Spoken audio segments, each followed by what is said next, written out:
மாநாட்டில் அதிமுக மட்டும் இல்லை, பிஎம்கே பற்றி ஒன்றும் சொல்லலை, விசிகா பற்றி ஒன்றும் சொல்லலை, டிஎம்டிகே பற்றி ஒன்றும் சொல்லலை, புதிய தமிழகம் பற்றி ஒன்றும் சொல்லலை. ஏன் அதிமுக மட்டும் கேட்குறீங்க? நாங்கள் ரொம்ப கிளியர், எங்களோட ஐடியாலஜிக்கல் எனிமி பிஜேபி. பீகார்ல இந்தியா கூட்டணியில இருக்கிற ஆட்சி நடந்துகிட்டு இருக்கப்ப எடுத்துட்டாங்க. அப்படி இந்தியா கூட்டணியில இருக்குன்னு சொல்லப்படுற டிஎம்கே இந்தியா கூட்டணிக்குள்ள இருக்கிற மோடியின் ஆதரவாளர் தான் திமுக. திராவிட மாடல்னு சொல்லி அவங்க பாசிசம்னா நீங்க பாயாசமா? இது யார் அட்ரஸ் பண்ண விஷயம்? தலைவர் தளபதி தான் எதிர்காலத்தின் தமிழகத்தின் எதிர்காலம்ங்கிற அந்த நெரேட்டிவை உடைக்கிறதுக்கு திமுகவின் சதி திட்டம் தான் இந்த கூட்டணி போறாங்கிற பேச்சு.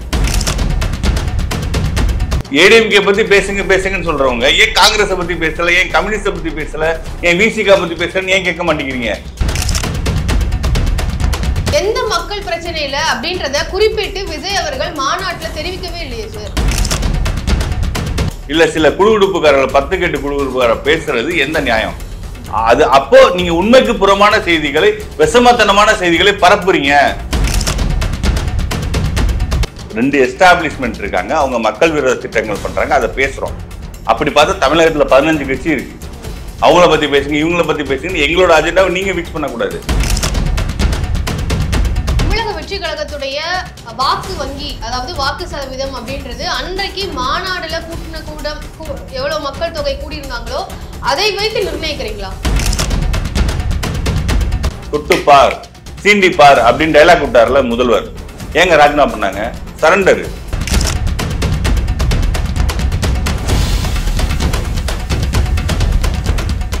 நேயர்களுக்கு வணக்கம். இன்று நம்மோடு இணைந்திருக்கக்கூடியவர் தாவேகா கட்சியின் செய்தி தொடர்பாளர் திரு வீர விக்னேஸ்வரன் அவர்கள். வணக்கம். வணக்கம் சார். சமீபத்தில் விஜய் அவர்கள் தரப்புல இருந்து எக்ஸ் தளத்துல ஒரு பதிவு ஆனது வெளியாகி இருந்தது.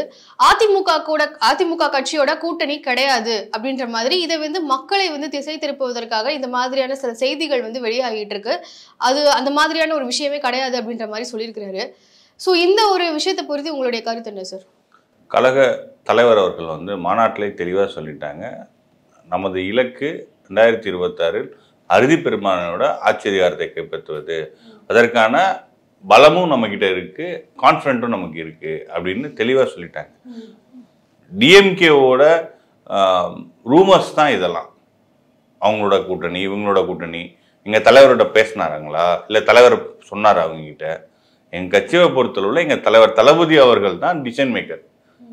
இது ஃபுல்லாவே டிஎம்கேவோட எக்கோசிஸ்டத்தோட ரூமர். அதை அடிச்சு உடைச்சிருக்காரு தலைவர் அவர்கள். சார், இப்ப மாநாட்டுல அதிமுக பத்தி எதுவுமே சொல்லல. சோ அந்த வகையில இந்த ஒரு பதிவுக்கான அவசியம் என்ன? இந்த பதிவுக்கான இடம் எங்க இருந்து வந்தது சார்? மாநாட்டுல அதிமுக மட்டும் இல்ல, பிஎம்கே பத்தி ஒன்றும் சொல்லலை, விசிகா பத்தி ஒன்றும் சொல்லலை, டிஎம்டிகே பத்தி ஒன்றும் சொல்லலை, புதிய தமிழகம் பத்தி ஒன்றும் சொல்லலை. ஏன் அதிமுக மட்டும் கேட்குறீங்க? நாங்க ரொம்ப கிளியர், எங்களோட ஐடியாலஜிக்கல் எனிமி பிஜேபி, எங்களோட பொலிட்டிக்கல் எனிமி டிஎம்கே. அதான் சார், இப்போ உங்களுடைய ஐடியாலஜிக்கல் எதிரி பிஜேபி, அப்போ அரசியல் எதிரி டிஎம்கே. இவங்க கூட கூட்டணி வைக்க போறது கிடையாது. அப்போ மற்ற கட்சிகளுடைய கூட்டணி வைக்க தயார் அப்படின்னா, இப்போ குடும்ப தயாருன்னு அர்த்தம் கிடையாது. மக்கள் விரோத செயல்பாடுகள் இப்போ ஒருத்தர் எதிர்க்கிறோம்னா, மற்ற கட்சிகள், இந்த 2 கட்சிகளை தவிர மற்ற கட்சிகள் மக்கள் விரோத செயல்பாடுகள் யாருமே இல்ல. அவங்க கவர்மெண்ட்ல கிடையாது, எஸ்டாப்ளிஷ்மெண்ட்ல இல்ல. இப்போ மேல்மா விவசாயிகள் மேல குண்டாஸ் போடுறாங்க, வேங்க வேலைக்கு ஆக்ஷன் எடுக்கல. கேஷ் சர்வே தமிழகம் சமூக நீதி மண், இங்க கேஷ் சர்வே எடுக்க மறுக்குது திமுக. கேஷ் சென்சஸ் தான் மத்திய அரசு எடுக்க முடியும், கேஷ் சர்வே மாநில அரசு தான் எடுக்க முடியும். இன்னும் ஒரு வாரத்துக்கு முன்னாடி தெலுங்கானா முதல்வர் ரேவந்த் ரெட்டி அவர்கள் தேர்தல் வாக்குறுதியிலே சொன்னாரு, எடுப்போம்னு சொல்லி அறிவிச்சிருக்காரு. நவம்பர் மாசம் நடந்துகிட்டு இருக்கு. இப்போ அது போக 2013-18 அந்த காலகட்டங்களே கர்நாடகா முதல்வர் சித்தராமையா, அப்போதைய கர்நாடகா முதல்வர் எடுத்துட்டாங்க. பீகார்ல இந்தியா கூட்டணியில இருக்கிற ஆட்சி நடந்துகிட்டு இருக்கப்ப எடுத்துட்டாங்க. அப்படி இந்தியா கூட்டணியில இருக்குன்னு சொல்லப்படுற டிஎம்கே இந்தியா கூட்டணிக்குள்ள இருக்கிற மோடியின் ஆதரவாளர் தான் திமுக. சரி, இத பத்தி நீங்க தான் சொல்றீங்க. மாநாட்டுல விஜய் அவர்கள் தெரிவிக்காத போது மக்களுக்கு இது எப்படி? ஏன் எங்க மாநாட்டு நீங்க தீர்மானம் படிச்சீங்களா? 26 தீர்மானம் படிச்சீங்களா? சரி, இந்த மாதிரி இதை தவிர்த்து இந்த மாதிரியான மக்கள் பிரச்சனைகளை பத்தி மாநாட்டுல எங்க அட்ரஸ் பண்ணிருக்காங்க? இல்ல, என்ன தமிழகத்தோட குடும்ப ஆட்சி, திராவிட மாடல்னு சொல்லி அவங்க ஃபேசிசம்னா நீங்க பாயாசமா? இது யார் அட்ரஸ் பண்ண விஷயம்? சார் இப்ப குடும்ப ஆட்சின்னு சொல்லும் போது காங்கிரஸ்ல இருக்கக்கூடிய சோனியா காந்தி அவர்கள், ராகுல் காந்தி அவர்கள் கூட தான் குடும்ப ஆட்சி பண்றாங்க. அவங்களை விமர்சிக்க இந்த மாதிரியான அதிமுக கூட கூட்டணி அப்படின்ற ஒரு விஷயம். அந்த ஃபேமிலி நீங்க சொன்ன காந்தி ஃபேமிலி வந்து பவரை விட்டு போய் 30 வருஷத்துக்கு மேல ஆயிடுச்சு. 89ல வந்து ராஜீவ்காந்தி அவர்கள் வந்து பிரைம் மினிஸ்டர் ஆனதுக்கு அப்புறம் அவர் பதவி ஏங்க 89ல அவர் பிரைம் மினிஸ்டர் இருந்தாருங்க. அதுக்கப்புறம் 30 ஆண்டுகள் அவங்க ஃபேமிலில இருந்து யாருமே கான்ஸ்டிடியூஷன் போஸ்டுக்கு வரல. கட்சி தலைவர், இப்ப கட்சி தலைவருங்கிற பதவி வந்து கான்ஸ்டிடியூஷன் போஸ்ட் கிடையாது. இப்ப நம்ம இப்ப வந்து உதயநிதி அவர்கள் வந்து இளைஞரணி தலைவர் வர்றது வந்து அமைச்சர் உதயநிதி வந்து வர்றது அவங்க கட்சிக்காரங்க எலெக்ட் பண்றது. நம்ம அது பிரச்சனை கிடையாது. ஆனா ஒரு ஃபேமிலில இருந்து 7 பேரு, 3 பேர் மத்திய அமைச்சர், அப்பா பையன் பேரன் முதல்வர், அதுக்கப்புறம் ஒருத்தர் எம்பி, இப்படி 7 பேரு ஒரு ஃபேமிலில இருந்து சமூக நீதி சுரண்டலுங்க. இது ஒரு ஃபேமிலில இருந்து 7 பேர் அதிகாரம் செலுத்தல இருந்து சமூக நீதி சுரண்டல். இதை எதுக்காக எப்படி இருக்க முடியும்? இப்ப நீங்க Gandhi family don't compare incomparable. எதிர்க்க வேண்டாம்னு சொல்லல சார். திமுகவை எதிர்க்கிற அளவுக்கு காங்கிரஸையோ அதிமுகவையோ எதிர்க்காததனால தானே இப்ப அதிமுக கூட கூட்டணி. ஃபேமிலி பாலிடிக்ஸ்னு வைங்க. ஃபேமிலி பாலிடிக்ஸ்னா ஏடிஎம்கேல டில் நவ் இந்த டேட் வரையும் ஃபேமிலி பாலிடிக்ஸ் கிடையாது. அதை நீங்க ஒத்துக்கிறீங்களா? ஒவ்வொரு விஷயத்தா பேசுவோம். ஃபேமிலி பாலிடிக்ஸ் கிடையாது. காங்கிரஸ் பொறுத்தளவுல அந்த ஃபேமிலி கான்ஸ்டிடியூஷன் போஸ்டுக்கு வந்து 30 வருஷத்துக்கு மேல ஆகி போச்சு. சோ அப்ப அந்த கட்சி வேஸ்ட் இல்ல, நான் என்ன வேஸ்ட்னு சொல்லல. நீ உங்க வேர்ட் ஏன் மேல போறீங்க? ஒரு விஷயம் புரிஞ்சுங்க. எஸ்டாப்லிஷ்மென்ட் இப்போ வந்து கேஷ் சர்வே எடுக்கணுங்க. மாநில அரசு டிஎம்கேவோட அகில இந்திய தலைவர் பிரதமர் மோடி ஏன் அப்படி சொல்றேன்னா அவங்க தான் பாலிசி வைஸ் கேஷ் சென்சஸ் எடுக்க மாட்டேங்கிறாங்க. ஒன்னு மினிஸ்டர் ஆஃப் ஹோம் மினிஸ்டர் வெளிப்படையா சொல்லிட்டாங்க கேஷ் சென்சஸ் எடுக்க மாட்டோம்னு. அப்படி மத்திய அரசோட கொள்கையை பாசிச பாஜகவின் கொள்கையை தான் இங்க இருக்கிற பாயாச திமுக அரசு செய்யுது. என்ஐஏ கொண்டு வந்தது பிஜேபி, அதை ஆதரிக்கிறது டிஎம்கே. என்ஐஏ சட்டம் அதை ஆதரிக்கிறது டிஎம்கே. அப்படி வெளியில வந்து சண்டை மாதிரி காமிச்சுக்குவாங்க. எலெக்ஷன் டயத்துல ஜும்லா பண்ணுவாங்க. அமித்ஷா அவரு ஹோம் மினிஸ்டர் அமித்ஷா பாஷையில சொல்லணும்னா கேள்வி வந்து அதிமுக கூட கூட்டணி அப்படின்ற ஒரு விஷயம் வந்து வெளியில வந்து இந்த மாதிரி மத்தவங்க எல்லாம் சொல்றக்கூடிய தவறான மத்தவங்க சொல்லல. டிஎம்கேவோட எக்கோசிஸ்டம், டிஎம்கேவோட அட்மினிஸ்ட்ரேஷனோட ரூமர், வதந்தி, விசம பிரச்சாரம் வந்து எல்லாருமே திமுகவை சார்ந்தவர்கள்னு சொல்லுவாங்க. இல்ல, இந்த பிரச்சாரத்திற்கு பின் இருப்பவர்கள் டிஎம்கேவோட எக்கோசிஸ்டம், டிஎம்கேவோட நிர்வாகத்துல இருந்துதான் இதுக்கான விஷம பிரச்சாரம் பண்றாங்க. வந்து அதிமுக குறித்து உங்களுடைய நிலைப்பாடு என்ன அப்படின்றத தெளிவாக தெரிவிக்காத. இல்ல, அதிமுக பவர்ல கிடையாது. பவர்ல இல்லங்கிறதுனால அந்த கட்சி ஒரு வலுவான எதிர்க்கட்சியா இருந்துட்டு இருக்கு. ஆளுங்கட்சியா நான் புரிஞ்சுங்க. மக்கள் பிரச்சனையை அட்ரஸ் பண்றோம். பவர்ல இருக்கிறவங்க பாலிசி டிசிஷன்ஸ் தப்பு பண்ணுவாங்க, நம்ம அப்ப கண்டிக்கிறோம். அவங்க பவர்ல இல்ல. அதுக்கு அவங்க வந்து அவங்க 10 ஆண்டு ஆட்சி காலத்துக்கு மக்கள் வந்து ஒரு தீர்ப்பு கொடுத்திருக்காங்க. 2021ல ஒரு தீர்ப்பு கொடுத்திருக்காங்க. இப்ப என்ன கரண்ட் இஷ்யூஸ்ல எஸ்டாப்ளிஷ்மெண்ட் என்ன தப்பு பண்றாங்களோ அதை தான் நம்ம கேட்கிறோம். நம்ம இப்ப வந்து தளபதி கழகத் தலைவர் வந்து இப்ப ஆட்சிக்கு வராங்கன்னு வச்சுக்கோங்க, மக்களை போய் சந்திக்கிறாங்கன்னா மக்கள் படுற பிரச்சனையை அட்ரஸ் பண்ணணும்.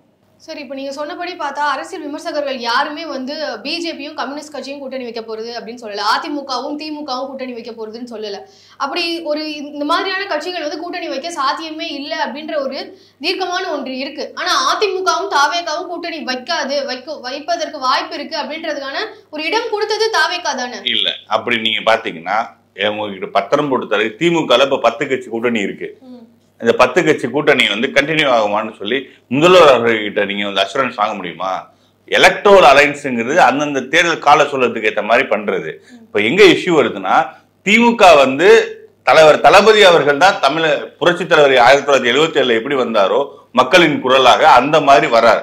இந்த மக்களின் குரலை ஒடுக்குவதற்கு தமிழக வெற்றி கழகம் ஒரு பிரைமரி போர்ஸ், முதன்மை சக்தி, தலைவர் தளபதி தான் எதிர்காலத்தின் தமிழகத்தின் எதிர்காலம்ங்கிற அந்த நெரேட்டிவை உடைக்கிறதுக்கு திமுகவின் சதி திட்டம் தான் இந்த கூட்டணி போறாங்கிற பேச்சு. இது நாங்க எங்க சைடு எங்க தலைவரோ எங்க பொதுச்செயலாளரோ சொல்லாம கூட்டணிங்கிற இது வந்து ஒரு பிரபல நாளிதழில் வருது, ஃப்ரண்ட் பேஜ்ல வருது.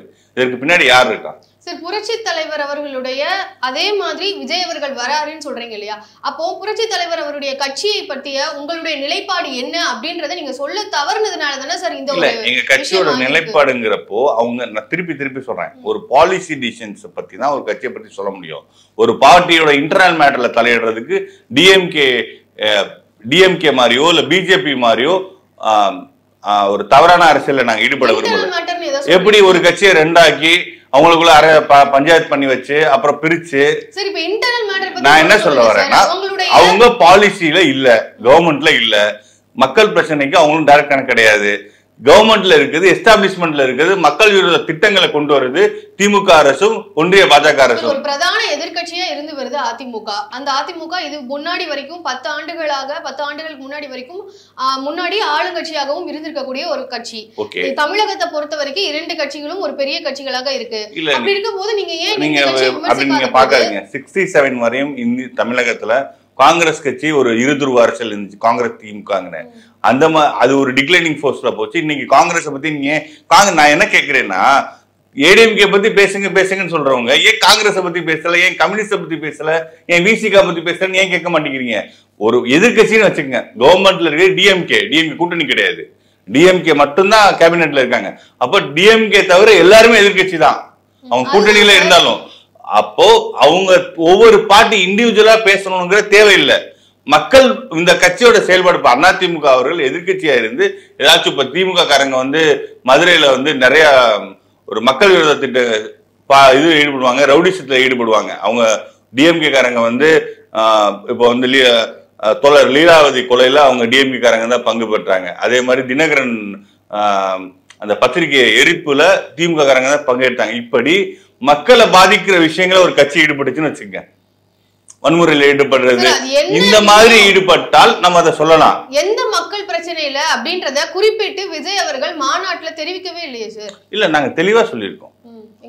திமுக அரசுங்கிறது மத்திய பாசிச அரசுக்கு இணையானது, மக்கள் போராட்டங்களை, மக்கள் உணர்வுகளை மதிக்காத அரசு. அது போக 26 தீர்மானம் நிறைவேற்றிருக்கோம். அதுல நான் இப்ப குறிப்பிட்டு சொல்ல விரும்புறேன், நீங்க அதை போய் படிக்கணும். 6வது தீர்மானம் சமூக நீதி கொள்கை தீர்மானம் நிறைவேற்றிருக்கோம். அதுல தெளிவா சொல்லியிருக்கோம், ஒன்றிய பாஜக அரசும் மன்னராட்சி திமுக அரசும் கேஷ் சர்வே, கேஷ் சென்சஸ், அவங்க கேஷ் சென்சஸ் எடுக்கணும், நீங்க சர்வே எடுக்கணும்னு சொல்லி தீர்மானம் நிறைவேற்றிருக்கோம். அப்படி எங்க தலைவர் தளபதி அவர்கள் கொள்கை வழியில ஒரு அரசு நடத்திக்கிட்டு இருக்கார். அதுக்கான தீர்மானம் போட்டிருக்கோம். நீங்க மாநாடு ஸ்பீச் இந்த மக்கள் விரோத திட்டங்களை பேசியிருந்தாலும் அடுத்து தீர்மானம் 26 தீர்மானம் நிறைவேற்றிருக்கோம். அதுல தமிழ்நாட்டின் மொழி ஆட்சி மொழி, அலுவல் மொழி, வழக்காடு மொழி, வழிபாட்டு மொழியா தமிழ் தான் இருக்கணும்னு சொல்லியிருக்கோம். அப்படி எங்களோட கொள்கை வரைவை கொடுத்திருக்கோம். சார், இப்ப தனி பெரும் கட்சியாக தாவேகா 2026ல வெற்றி பெறும் அப்படின்னு சொல்லி மாநாட்டுல ஒரு குரல் விஜய் அவர்கள் எழுப்பியிருந்தாரு. அந்த மாநாடு முடிந்து கிட்டத்தட்ட 30 நாட்கள் கிட்ட ஆகிடுச்சு. அதற்கு அப்புறமா அவர் அந்த விஷயத்தை குறித்து இதற்கு அப்புறமா கட்சியோட செயல்பாடுகள் இப்படிதான் இருக்கும்னு எங்காவது பேசியிருக்கிறாரா? அப்படி அந்த மாதிரியான எந்த ஒரு விஷயமும் இல்ல. அப்படி இல்லாதப்போ எப்படி கட்சியுடைய வளர்ச்சியை மடைமாற்றுவதற்காக அதிமுக கூட கூட்டணி வைக்க போறாங்க அப்படின்றத சொல்றாங்கன்னு சொல்றீங்க? இல்ல, ஃபர்ஸ்ட் இந்த மடைமாற்ற விஷயங்கிறது டைரக்டா தமிழக வெற்றி கழகத்தை பின் பண்ணி சில குடுகுடுப்பக்காரர்கள், 10 8 குடுகுடுப்பக்காரர்கள் சோசியல் மீடியாலேயோ இல்ல மெயின் ஸ்ட்ரீம் மீடியாலேயோ பேசுறாங்க. இது அவதூறான செய்தி. இப்போ எங்க கழக தலைவர் பார்ட்டியோட பிரசிடென்ட், டிசிஷன் மேக்கர் அவர் தான், எங்க தலைவர் தான் டிசிஷன் மேக்கர். அவருக்கு 80% சீட்டு அப்படின்னு சொல்லி ஒருத்தங்க ஒரு பத்திரிகை எழுதுனாவோ இல்ல சில குடுகுடுப்புக்காரர்கள் 10 8 குடுகுடுப்புக்காரர் பேசுறது எந்த நியாயம்? அது அப்போ நீங்க உண்மைக்கு புறமான செய்திகளை, விஷமத்தனமான செய்திகளை பரப்புறீங்க. அதைத்தான் சொல்றாரு கழக தலைவர். என்ன சொல்றாருன்னா, எங்க கட்சி பத்தின உண்மைக்கு புறம்பான, நாங்க பிரைமரி போர்ஸ், முதன்மை சக்தின்னு டே 1ல இருந்து சொல்லிட்டு இருக்கோம். அதான் சார், அந்த முதன்மை போர்ஸ்னு சொன்னதுக்கு பின்பாடு எந்த மாதிரியான செயல்பாடுகள் செய்ய போறீங்கன்னு இத்தனை நாட்கள் ஆன பிறகும் சொல்லல. அப்போ கட்சியோட இல்ல எங்களோட செயல்பாடுகள், நான் ஃபர்ஸ்ட் விஷயம் இது இந்த விஷம செய்திகள் பரப்புனதுக்காண்டி அந்த அறிக்கை விட்டது. எங்களோட செயல்பாடுகள் பொறுத்தளவுல நீங்க எங்க கழக தலைவரின் உத்தரவின் பேர்ல கழக பொதுச்செயலாளர் அவர்கள் தினம்தோறும் மாவட்டம் விஜய் எங்கயாவது இல்ல அவரின் உத்தரவு, அது போக பல்வேறு அறிக்கை வந்திருக்கு தலைவர் சம்பந்தமா இருக்கு. அவரோட டைரக்ஷன் மாநாடு பொலிட்டிக்கல் செயல்பாடுங்கிறது அவங்களோட உத்தரவின் பெயர்ல இப்ப இங்க வந்து மதுரையில வந்து சின்ன உடப்பு கிராமம் இருக்குல்ல, அந்த நில கையகப்படுத்தல், அதாவது மதுரை விமான நிலையத்திற்காண்டி அந்த பகுதியை வந்து கிளியர் பண்ணி சின்ன உடப்பு கிராம மக்களுக்கு வந்து இடத்த கையகப்படுத்துறாங்க. அந்த இஷ்யூல எங்க மாவட்ட தலைவர் நேரடியா சந்திச்சு அந்த மக்களுக்கு ஆதரவு தெரிவிச்சிருக்காங்க. அது போக முல்லை நகர், மதுரையில முல்லை நகர் மக்களுக்கான வீட்டு மனை பட்டா கொடுக்கணும், அவங்கள வந்து ஆக்கிரமிப்பு சொல்லி அகற்றுறாங்க, அவங்களுக்கு மாற்று இடம் தரணும், அவங்களுக்கான வாழ்வாதாரத்தை பண்ணணும்னு சொல்லி எங்க மாவட்ட இல்ல இதெல்லாம் ஈச் அண்ட் எவ்ரி விஷயத்தையும். இப்ப நான் என்ன கேக்குறேன், அந்த மாதிரியான பிரச்சனைகளுக்கு தலைவர் அவர்கள் வந்து நேரடியாக போய் சென்று பார்க்கணும் அப்படின்னு கேட்கல சார். இந்த செயல்பாடுகள் குறித்து இவர் எங்காவது பேசியிருக்கிறாரா மாநாட்டில்? அப்படி இருக்கிற பட்சத்துல வளர்ச்சியை மடைமாற்றுவது அப்படின்னு சொல்றது எந்த வகையில்? இல்ல, எங்க தலைவர் தளபதி அவர்கள் உத்தரவின் பேர்ல தான், பொதுச் செயலாளர் அவர்களின் வழிகாட்டுதல் பேர்ல தான் இங்க மாவட்ட கழக செயலாளர்கள் போய் இதை பாக்குறாங்க. அதாவது எங்க கட்சி செயல்பாடுகள் பத்தி நீங்க பேசுறதுனால சொல்றேன். இது போல தமிழகம் எங்கும் இருக்கிற மக்கள் பிரச்சனைக்காண்டி, மக்களோட அது மாதிரி பரந்தூர் பிரச்சனையா இருக்கு, பழனூர் விமான நிலைய பிரச்சனையா இருக்கட்டும், எல்லா பிரச்சனைகளையும் கழக தோழர்கள் வந்து மக்களுடன் மக்களா இருக்காங்க. அதற்கான உத்தரவை வந்து கழக தலைவரும் கழக பொதுச்செயலாளரும் தராங்க. கட்சி செயல்பாடுகள் இதுவா போயிட்டு இருக்கு. அது போக எங்க கழக பொதுச்செயலாளர் அவர்கள் வந்து எங்க தலைமை கழகத்துல வந்து மாவட்ட நிர்வாகிகளை சந்திச்சு கட்சியின் உட்கட்டமைப்பை வந்து வலுப்படுத்துறது, மாவட்ட செயலாளர்கள் அடுத்தடுத்து கட்சி உட்கட்டமைப்பு பணிகளை வந்து பண்ணிட்டு இருக்காங்க கழக தலைவரின் உத்தரவின் பேர்ல. அதனால 24/7 எங்க கட்சி பணிகள், கட்சியோட இன்ஃப்ராஸ்ட்ரக்சரை மேம்படுத்துறதுக்கான பணிகள் போய்கிட்டு தான் இருக்கு. இந்த விஷயம் பொறுத்தளவுல ஒரு சில 8-10க்கு 8ன்னு சொல்லிக்கிட்டு சில குழுடுப்புக்காரங்க வந்து எங்க கட்சி சம்பந்தப்பட்ட அவதூறு செய்தியை பரப்புறாங்க. அதைத்தான் அட்ரஸ் பண்ணிருக்கோம். இப்ப கட்சியுடைய வளர்ச்சியை வந்து மடைமாற்றம் செய்வதற்கு இல்ல, மடைமாற்றம்ங்கிறத தாண்டி ஒரு உண்மைக்கு புறம்பான செய்தி. ஓகே சார், கட்சியுடைய வளர்ச்சியை இந்த மாதிரி செய்வதற்கு இல்ல உண்மைக்கு புறம்பான செய்தி அப்படின்னு சொல்றீங்க இல்லையா சார்? உண்மைக்கு புறம்பான செய்தி அப்படிங்கிறது ஒரு பக்கம் இருந்தாலும் வளர்ச்சியை வந்து மக்களை குழப்புவதற்காக அதிமுக தாவேகா கூட்டணி அப்படின்றதுதான் அந்த பதிவுல இருந்தது.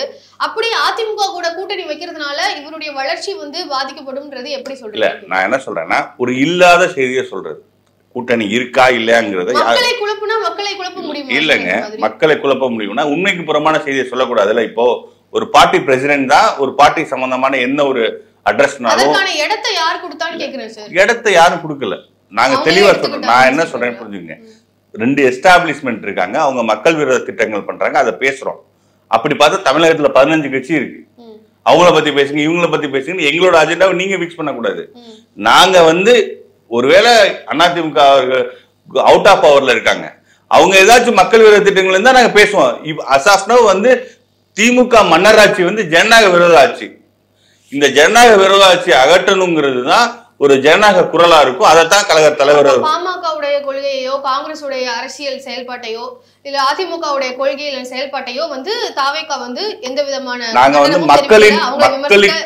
மக்களின் குரலாக ஒழித்து மக்களுக்கு நல்லது செய்யதான் வந்திருக்கோம். எங்க கழக தலைவர் அன்னைக்கே சொல்லியிருக்காரு, மாநாட்டிலே சொல்லியிருக்காங்க, நாங்க யாரையும் தரைக்குறவா பேசவோ இல்ல அவதூறா விமர்சிக்கவோ இங்க வரல.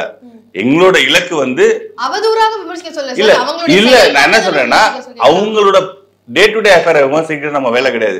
நம்மளோட வேலை ஒரு அரசியல் கட்சி என்னன்னா, எங்க கட்சியின் கொள்கையான மதச்சார்பற்ற சமூக நீதி கொள்கையை மக்கள்கிட்ட கொண்டு போகணும். இந்த சமூக நீதி பாதையில அரசியலை கட்டமைக்கணும். மக்களின் அன்றாட தேவைகள் இருக்குல்ல, அதை பூர்த்தி பண்ணணும். அதுக்கு நம்ம களத்திலையும் அரசுலையும் வரணும், அதுக்கான பணிகளை செய்யணும்.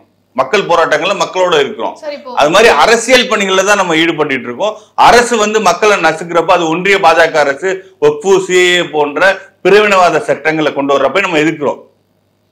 அதே போல இங்க இருக்கிற பாசிச அரசு வந்து ஒரு மன்னராட்சி நடத்திக்கிட்டு அப்பா பையன் பேரன் 3 பேர் மத்திய அமைச்சர், ஒருத்தர் எம்பின்னு 7 பேர் ஒரு குடும்பத்துல இந்தியால எங்கேயாச்சும் எத்தனையோ பொலிட்டிக்கல் காமெடி இருக்குங்க. ஊழல் கட்சின்னு சொல்லி திமுக சொல்றீங்க, அப்போ வந்து மத்த கட்சிகள் வந்து ஊழல் செய்யல. திமுக பொறுத்தளவு திமுகவோட சிட்டிங் மினிஸ்டர் வந்து கன்விக்ட் ஆகி ஸ்டே வாங்கியிருக்காரு. அந்த ஜட்மெண்ட்டுக்கு ஸ்டே கட்சிகள்ல இல்லையா சார்? ஏன் அந்த கட்சிகள் நான் டைரக்டா சொல்றேன், நீங்க கேசஸ் வந்து யாருக்கு வேணா இருக்கலாம். கேசஸ் வந்து பொலிட்டிக்கல் கேசஸ் நிறைய இருக்கலாம், எல்லா தலைவர்கள் மேல இருக்கலாம். அது வந்து டிஸ்ப்ரோபோர்ஷனேட் அசட் கேஸா இருக்கலாம், இல்ல வேற கேஸா இருக்கலாம். நான் என்ன சொல்றேன்னா, ஒரு கேஸ் நடந்து கன்விக்ட் ஆயிருக்காங்க, கன்விக்ட் ஆகி பதவி இழந்திருக்காரு. யாரு? அமைச்சர் பொன்முடி அவர்கள் வந்து பதவி இழந்து ஸ்டே வாங்கியிருக்காரு. அந்த ஜட்மெண்ட்டுக்கு ஸ்டேல தான் இருக்காரு. நீங்க அம்மையார் ஜெயலலிதா அவர்கள் வந்து இதே மாதிரி கன்விக்ட் ஆகி ஸ்டே வாங்கிட்டு சிஎம் ஆனப்ப இதே திமுகவினர் என்னென்ன பேசினாங்க? உங்களுக்கு அரசியல் தார்மீகம் இருக்கா? நீங்க எப்படி பதவி இருக்கலாம்? சார், திமுக தன்னுடைய எதிரியை, அதாவது அவங்களுடைய அரசியல் எதிரியான அதிமுக வந்து நேரடியாக விமர்சனம் செய்யறாங்க. இப்ப தாவேகா வந்து திமுக விமர்சனம் செய்யற அளவுக்கு அதிமுக விமர்சனம் செய்யாததுதான் இப்படி கூட்டணியை பற்றிய சலசலப்புக்கு காரணம். நான் என்ன சொல்றேன்னா, அவங்களோட நாங்க வந்து திமுக தான் மக்கள் விரோத சக்தின்னு பாக்குறோம். திமுகவும் பாஜகவும் தான் மக்கள் விரோத சக்தின்னு பாக்குறோம். நீங்க இவங்க திட்டினா இவங்களை திட்டணுங்கிற அஜெண்டாவை மீடியாவோ இல்ல வேற யாரோ எங்க மேல திணிக்க முடியாது. நாங்க கிளியரா சொல்லிட்டோம், எங்களோட political enemy DMK, ideological enemy BJP. Sir, okay sir. இப்ப பாமக கூட பத்தி அதிமுக கூட கூட்டணி இல்ல அப்படின்றத திட்டவட்டமா சொல்லியிருக்காங்க விஜய் அவர்கள். ஆனா இப்போ பாமக கூட வந்து கூட்டணி இருக்க போகுது அப்படின்ற மாதிரி சொல்றாங்க. ஏன்னா ஜான் ஆரோக்கியசாமி அப்படின்றவங்க வந்து பாமக இருந்தவங்க விஜய் அவர்களுக்கு பக்கபலமாக இப்போ தாவேக்கால இருக்கிறாங்க. அவங்கதான் வந்து மாநாட்டுல வந்து அவர் பேசுறதுக்கு கூட வந்து பயங்கரமா உதவி செய்தது அப்படின்றது பாமக நிபுணராக இருந்தா அவர் தான் அப்படின்ற காரணத்தினால தாவேக்காவும் பாமகவும் இணைவதற்கான வாய்ப்புகள் இருக்கு. அதே மாதிரி பாமகவுடைய தலைவராக இருக்கக்கூடியவர் அன்புமணி ராமதாஸ் அவர்கள் கூட வந்து பழையன கழிதலும் புதியன புகுதலும் அப்படின்ற மாதிரியான எக்ஸ்பதிவு எல்லாம் பண்ணாரு. அது விஜய் அவர்களை தான் குறிக்கிறாரு அப்படின்ற மாதிரி அதை செய்தது வந்து ஐயா மருத்துவர் அவர் ராமதாஸ் அவர்கள், ஜூனியர் இல்ல ஒரு ஐயா மூத்தவர்.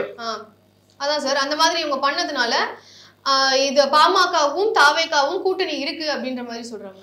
இல்ல கூட்டணிங்கிறது எலக்ட்ரல் அலைன்ஸ்ங்கிறது இன்னைக்கு என்ன நாளைக்கு எலெக்ஷன் நடக்க போதா? இல்ல சார், இன்னும் ஒரு மாசம் இருக்கா? நான் என்ன சொல்றேன்னா, பொலிட்டிக்கல் பொறுத்தளவுல one day is very long time for politics. அதனால அந்த அப்ராப்ரியேட் டைம்ல பிப்ரவரி 2026ல தலைவர் தெளிவா சொல்லிட்டாங்க, தமிழக வெற்றி கழகத்திற்கு எங்க கழக தலைவருக்கு ஒவ்வொரு தமிழகத்தின் ஒவ்வொரு குடும்பத்திலும் அண்ணனா தம்பியா மகனா குடும்பத்தில் ஒருவரான இருக்கார் தலைவர் தளபதி அவர்கள். அவருக்கு வந்து பெரும்பான்மை பலத்தோட தமிழக வெற்றி கழகம் வெற்றி பெறும். அது எங்களுக்கு நம்பிக்கையும் இருக்கு, மக்களின் பேராதரவும் இருக்கு. இருந்தாலும் கழக தலைவர் அவர்களை நம்பி வர்றவங்களை அவங்கள அரவணைச்சு அவங்களுக்கான அரசியல்ல அதிகாரத்துல பங்கு தருவோங்கிறது கழக தலைவரின் விஷன். ஓகே சார், இப்ப விசிகே கட்சியை குறித்து ஆட்சியும் பங்கு அதிகாரத்திலும் பங்கு அந்த மாதிரி தான் சொல்லியிருந்தாரு அப்படின்ற மாதிரி சொல்றாங்க. ஸோ இப்போ விசிகே வந்து அதை மறுத்திருக்கிறாங்க. ஏன்னா திருமாவளவன் அவர்கள் வந்து இது தீபாவளி ஆஃபரா அப்படின்ற மாதிரி எல்லாம் வந்து விமர்சனம் செஞ்சிருந்தாரு.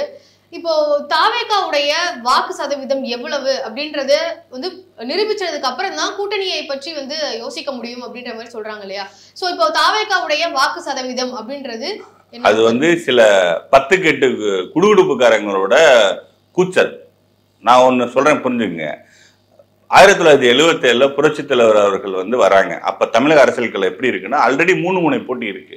ஒண்ணு வந்து அப்போதைய முதல்வர் கலைஞர் அவர் சிஎம் இருக்காங்க.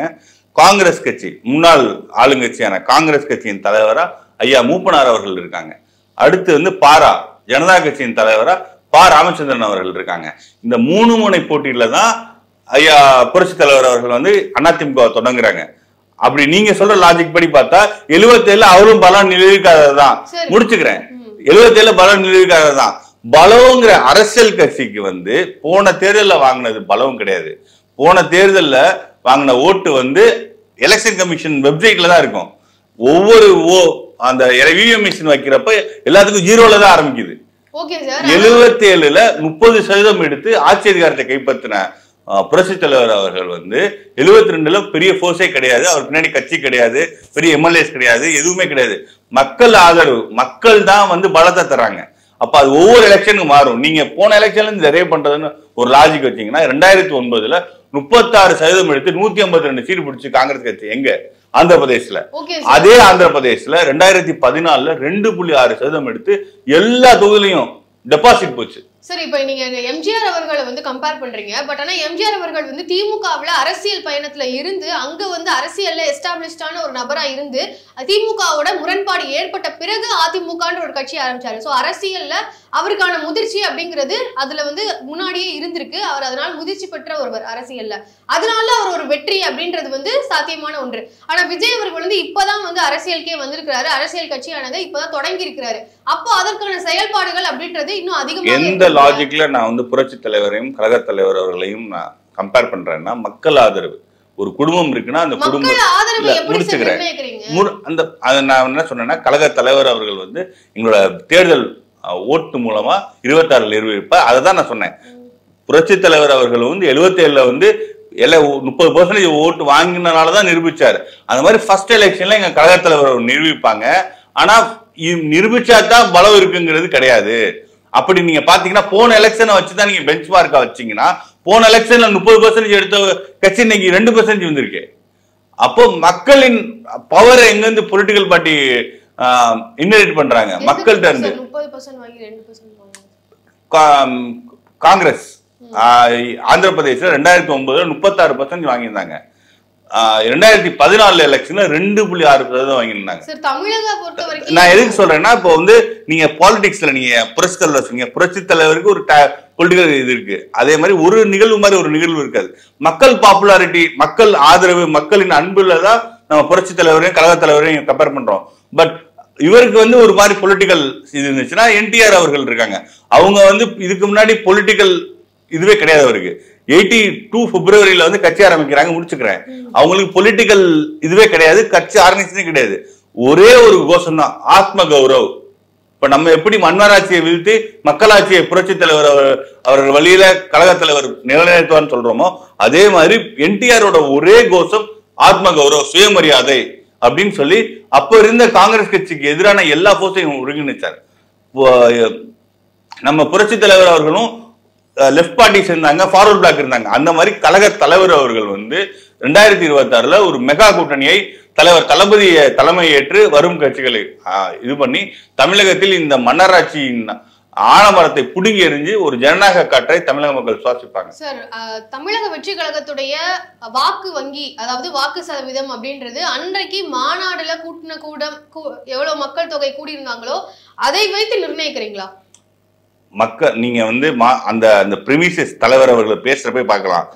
இந்த அரங்குல இருக்கிறவங்களையோ இல்ல இந்த பிரிமிசஸ்ல இருக்கிறவங்களையோ நான் கூட சொல்லல. ஒவ்வொரு வீட்லயும் ஒவ்வொரு குடும்பத்திலையும் அம்மாவா, தங்கையா, அண்ணனா, தம்பியா என்ன நம்மளோட கொள்கையை கோட்பாடை ஏற்றுக்கிட்டவங்க எல்லாருமே நம்மளோட தோழர்கள் தானே கழக தலைவரே பேசியிருக்காருங்க மாநாட்டு தொடர்ல. நீங்க அன்னைக்கு பல கோடி மக்கள் வந்து கழக தலைவரின் ஸ்பீச்சை அவங்க வீட்லயோ இல்ல வேலை இடத்துலயோ பல்வேறு இடங்கள்ல பார்த்தாங்க. அது போக ஒரு ஒரு ஒரு அந்த இடத்துல மாநாடுல கலந்துக்கிட்டது ஒரு பெரிய விஷயம். ஒரு மக்கள் தேவை 15 லட்சம் மக்கள் கலந்துக்கிட்டாங்க. பட் தலைவரின் ஆதரவுங்கிறது வந்து மக்களின் இதயத்துல இருக்கு, மக்களின் உணர்வுகள் இருக்கு. அதனால கழக தலைவர் வந்து இன்னொரு புரட்சி தலைவரா தமிழக அரசியல் எதிரொலிப்பார். அடுத்த 30 ஆண்டுகள் தமிழக அரசியல்ங்கிறது கழக தலைவரின் தான் எபி சென்டர். அவரை சுத்தி தான் அரசியல் நடக்கும். ஓகே சார், இப்போ நீங்க வந்து அவருடைய அன்னைக்கு கூடிய மக்கள் தொகை மக்கள் வந்து பார்த்தாங்க அப்படின்ற மாதிரி சொன்னீங்க இல்லையா சார் மாநாட்டை வந்து. ஆனா அது எல்லாமே வந்து அவர் சினிமா பிரபலம் அப்படின்ற ஒரு காரணத்தினால அந்த ஒரு மோகத்துல மக்கள் அப்படி பார்த்தா துணை முதல்வர் உதயநிதி அவர்கள் கூட தான் சினிமா பிரபலம். ஆனா அவர் ஒரு நான் முடிச்சுக்கிறேங்க அவருக்கு நான் தான் சொல்றேன். அவர் எஸ்டாப்ளிஷ்மெண்ட் கட்சி இருக்கு, பெரிய சினிமா பிரபலம் தானே. அவரை போய் வேணா ஒரு மீட்டிங் போட சொல்லுங்களேன், இவ்வளவு பேர் வராங்கன்னு பார்க்கலாமே. அமைச்சர் துணை முதல்வர் உதயநிதி அவர்கள் போய் அவர் சினிமா பிரபலம் தானே, ஒத்துக்கிறீங்களா இல்லையா? ஒத்துக்கிறீங்களா இல்லையா? நான் கேட்கறது பதில் சொல்லுங்க. அவர் சினிமா பிரபலம் ஒத்துக்கிறீங்களா இல்லையா? சினிமாவுல இருந்தாரு சார், ஆனா அரசியலையும் இருந்தாரு. அவர் ஆல்ரெடி ஒரு எம்எல்ஏ. நான் என்ன சொல்றேன், எங்க தலைவரை சொன்னீங்களே சினிமா பிரபலம். ஆமா, சினிமா பிரபலம்.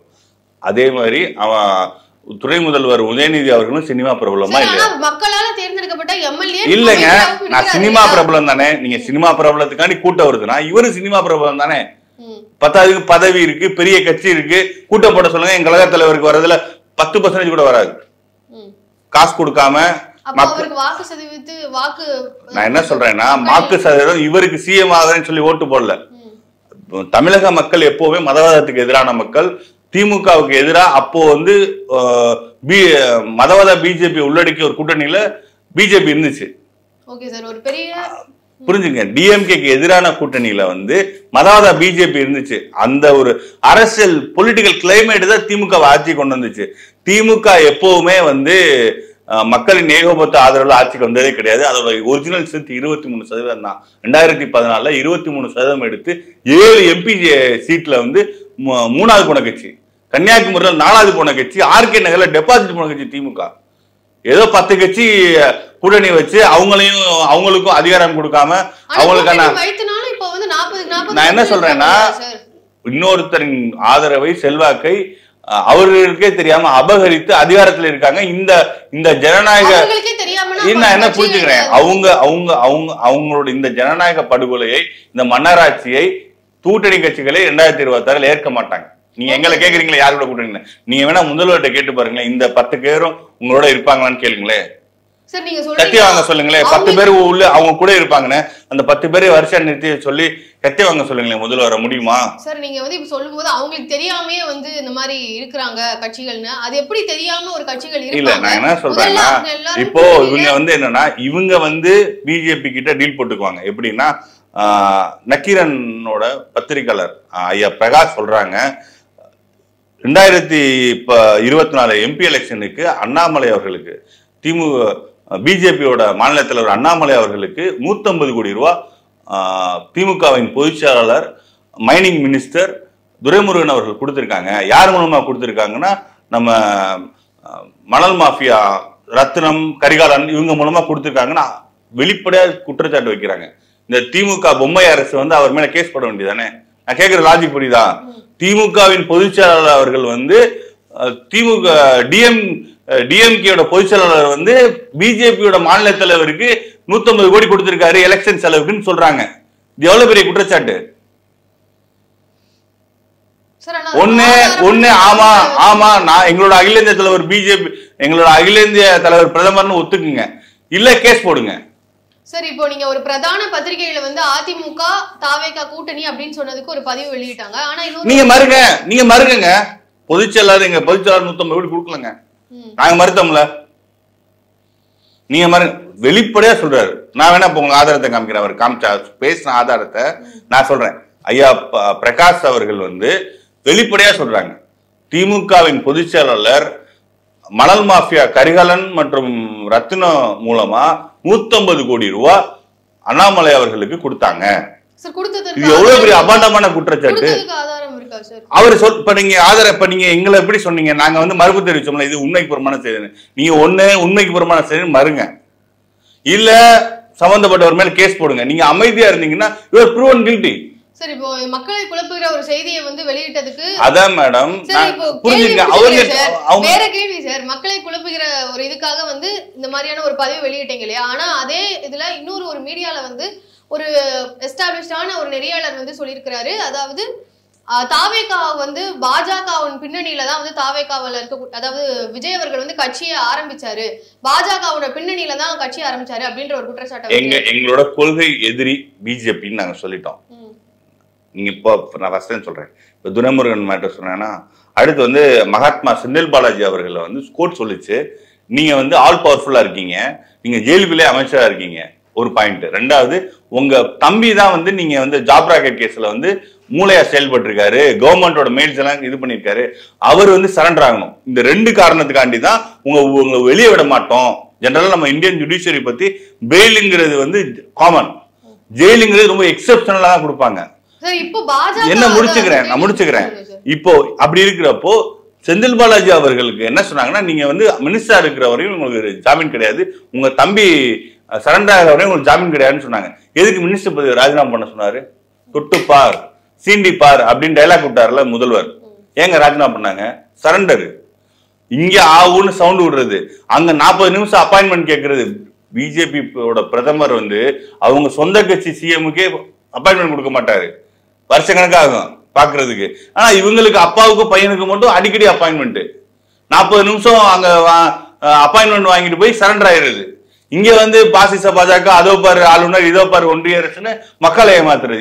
இந்த நாடகம் இனிமேலுக்கு நடக்காது. சரி, இப்போ தாவேகா வந்து தாவேகான்ற ஒரு கட்சி ஆரம்பித்ததுக்கு காரணமே வந்து பாஜக தான் பின்னாடி இருந்து தாவேகா அப்படின்ற ஒரு கட்சியை ஆரம்பிக்க சொல்லி விஜய் அவர்களை வலியுறுத்தினாங்க அப்படின்னு சொல்றாங்க. அதை தாண்டி தாவேகான்ற ஒரு கட்சியை ஆரம்பித்ததே வந்து திமுகவுடைய வாக்கு சதவீதத்தை வந்து பிரிக்கிறதுக்காக தான் வந்து சொல்றாங்களே, அதை பற்றி உங்களுக்கு? நான் தெளிவா சொல்லிட்டேன். எங்களோட கொள்கை பகைவர் வந்து பிஜேபி நாங்கள் டிக்ளேர் பண்ணிட்டோம்.